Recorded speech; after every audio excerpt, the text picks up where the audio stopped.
далечния край на наказателното поле. Ето го и центрирането. Изстрел с глава на Петровски и Лудогорец стига до изравняването на резултата.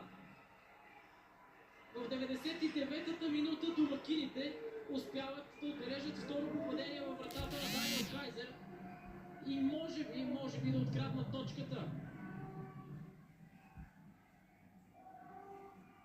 Ботев са жалкари. Яков Петровски успява да засече центрирането на Славкон Витрия. В този момент чуваме и последния съдийски сигнал. Душан Керкез бе много близо да стигне 2 на 2 срещу Лудогорец в дебюта си начало на Ботев Пловдив.